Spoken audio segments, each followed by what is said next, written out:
APSRTC ఎంప్లాయీస్గా ఐక్య కూటమిగా కార్మిక వర్గానికి ఇచ్చిన హామీలను నెరవేర్చే దిశగా గెలిచిన వెంటనే సమస్యల పరిష్కారంలో భాగంగానే సమ్మె నోటీసు ఇవ్వడం జరిగింది.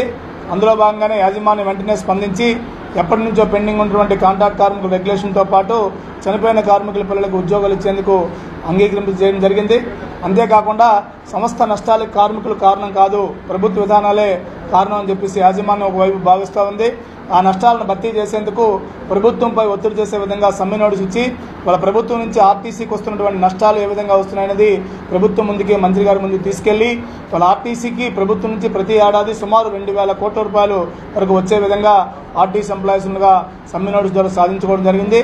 అందులో ప్రధానంగా పల్లి వెలుగుకు వస్తున్న నష్టాలకు సంబంధించి ఎంఈ ట్యాక్స్ మినహాయింపు, డీజిల్ రేట్లు పెరుగుదల వలన పెరిగినటువంటి రీఎంబర్స్మెంట్ను కూడా ప్రభుత్వం నుంచి ఇచ్చే విధంగా అగ్రిమెంట్ చేసుకోవడంతో పాటు 3 సంవత్సరాల కాలంలో ఆర్టీసీకి ఉన్న మొత్తం అప్పులని ప్రభుత్వమే భరించే విధంగా మంత్రి గారితో లిఖితపూర్వకంగా ఒప్పందం చేసుకోవడం వాళ్ళ కార్మిక వర్గం యాజమాన్యం హర్షిస్తూ ఉంది.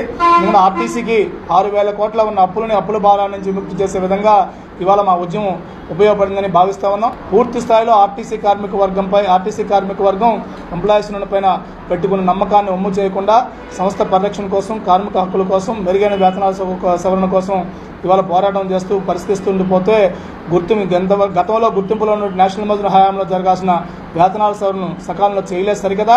వాళ్ళ వేతనాల సవరణ కోసం పోరాటం చేస్తూ ఉంటే సమ్మెను విచ్ఛిన్నం చేసే విధంగా యాజమాన్యానికి ప్రభుత్వంగా తొత్తుగా వ్యవహరించిన నేషనల్ మజ్దూర్ నాయకత్వం వాళ్ళ జాయింట్ యాక్షన్ కమిటీని ఏపీఎస్ఆర్టీసీ ఎంప్లాయీస్ను విమర్శిస్తుంది. చాలా అన్యాయం ఇది. వాళ్ళు విమర్శించే నైతిక హక్కు లేదు. ఇప్పటికైనా ఎన్ఎంఏకి చిత్తశుద్ధి ఉంటే సమ్మె నోటీసు ఇచ్చున్నారు కాబట్టి వాళ్ళు సమ్మె చేయమనండి. వాళ్ళ సమస్య ఏ సమస్యలు పెట్టినా, ఏ డిమాండ్ పెట్టినా సరే ఆ సమస్యల పరిష్కారం కోసం జాయింట్ యాక్షన్ కమిటీగా ఏపీఎస్ఆర్టీసీ ఎంప్లాయీస్గా పూర్తి సహాయ సహకారాలు అందిస్తామని చెప్పేసి తెలియజేయడం జరిగింది.